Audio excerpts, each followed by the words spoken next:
Hi, my name is Matt. I work in the support department here at Journyx. Today I'm going to walk you through a more advanced look at the end user experience.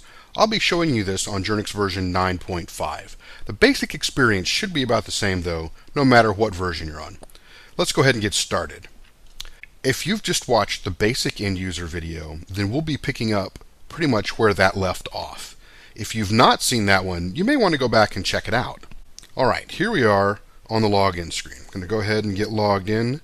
We discussed the parts of this screen on the basic video, so I'm not going to burn any time on that here.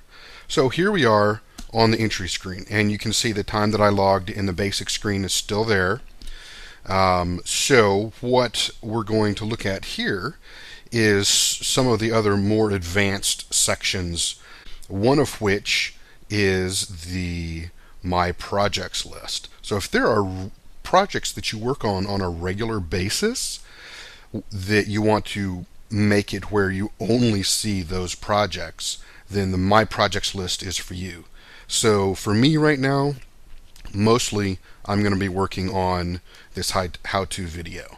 So what I'll do is I will, from the little pop-up from clicking on the My Projects link, I'll select the How-To Videos project. I'll click the Add button here, and you'll see that it pops over into the My Projects box. And I'll click Save.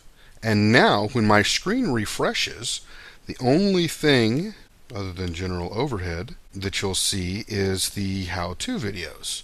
Whereas before you were seeing How-To and so forth. I believe what you'll see here is the time that you've already entered and that one. So like if we use the arrow buttons to move to a future sheet, now all you'll see in the new listing is the how-to videos.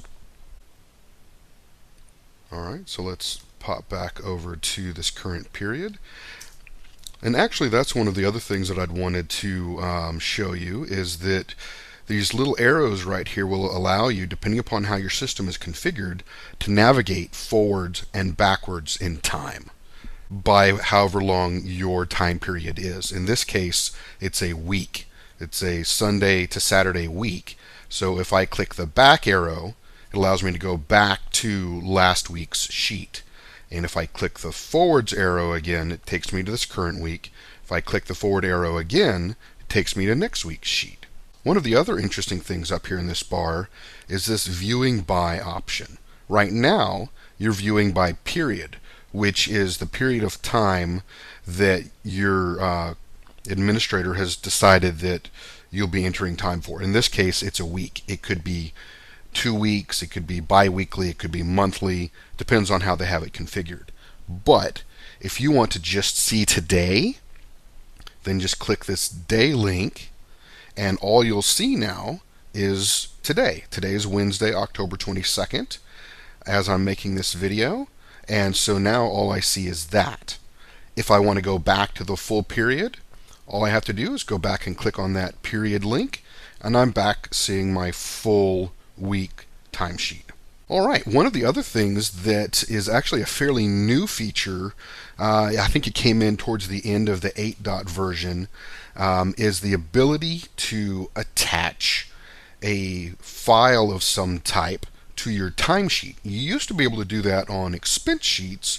You would attach a receipt image or something along those lines, but we've brought that feature over onto timesheets for whatever reason. Should you need to submit something to your approver, you can now, once you've entered your time, you can come down here and click on this Attach/View Files button, and you'll see this new pop-up window that allows you to see the two different things that you have time logged to, and allows you to upload a file attachment.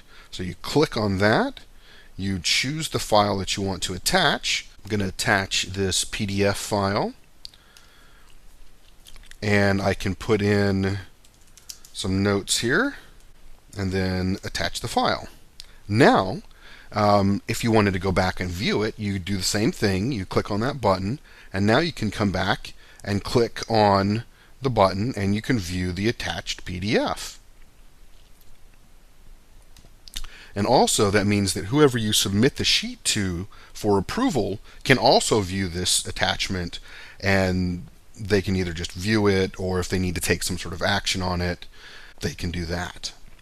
All right, now what we're going to take a look at is memorized or suggestive entries. There's two different aspects of this. Within your preferences, you have the ability to turn off and on the ability to have suggestive entries. And a suggestive entry is basically what you entered in last week, the project task, build type, comment, and whatnot. Not the time, just the objects that you're logging your time to. So if I wanted to say next week, I know that I'm going to be logging my time to the same thing, I don't have to make a memorized entry. All I have to do is just know that the stuff that I entered this week will carry over to next week as far as a suggestive entry. So right here, you'll see it show up in the memorized. It's not actually a memorized entry, because if we go one more week forward, you'll see that it falls off because I've set it to a 1 week carryover. Now, if you wanted to make a memorized entry, what you would do is you would come to the far right of your screen where you've already entered, and you can click on this M icon, which will take you to the memorized entries screen. You can select the project that you want to memorize, the activity and build type and pay type and comment and whatnot. And then you can click on the create new memorized entry. And then when you go back to your time entry screen, you'll notice on this one for the current week it doesn't look any different. But if I go into the forward week, again it doesn't look any different because of the suggestive entries. But if I go one more week forward, you'll see that the general overhead email project is there. There's none of the time associated with it, but the memorized entry is there nonetheless. If we want to edit that memorized entry, what we'll need to do is come up here in the time menu to memorized entries and do manage memorized entries. And you'll see that this comment is, or this whole row is here, just as we saved it. And I'm just going to change it down to just email review. And I have to check the checkbox, even though there's one row there. I have to check the checkbox to make sure that the system knows that I am modifying that entry. So now when I go back to my sheet, you'll see that now, since it's different than the existing entry, I've got a memorized row here on my current sheet that just says email review. And the same thing, if I roll forward, we'll have that one. Since the comment is different, it sees it as a new and unique row, and that will continue to carry forward unless I decide to go back over here, go back to manage my memorized entries, select the checkbox again, and say, okay, I'm done with that, so I'm going to delete it. I've removed my memorized entry. I go back here, and you'll notice that that memorized entry is gone. If I roll forward, the only one that you see here is the suggestive entry from the past period. If I go into this week, then it's completely gone. All right, so the only other thing I really wanted to cover here, you'll see here the attachment link. That's the attachment that we added earlier. If you wanted to view more attachments, you can do that here, or upload right there. If you want to look at the sheet history, you can click on that link, and you'll see the history for your sheet. You'll see that I had reopened this sheet a couple days ago, just because I was working on this demo. I was playing with my data. But this will allow you and or your local administrator to see the history of what all has gone on with your sheet.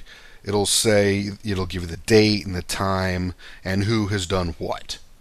Which is handy information to have when you're trying to track down an issue. I know that from the support standpoint. I use it quite a bit. Also, you'll be able to see your accruals balance here.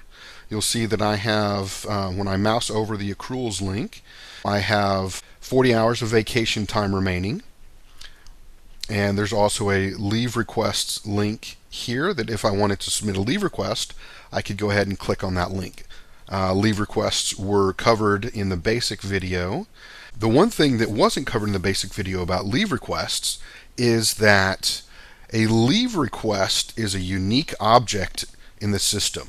Most things an administrator has full control over. A leave request is one of the things that an administrator does not have full control over, meaning that if you submit a leave request and it gets approved, but you don't end up taking that time and you want to delete the leave request, you as the end user are the only one that can delete that leave request. So what you would need to do is go over here into your leave requests, go to, I don't have any that are pending or anything, but you would go into whichever is the appropriate leave request screen, and then you would be able to put a checkbox next to it and click delete.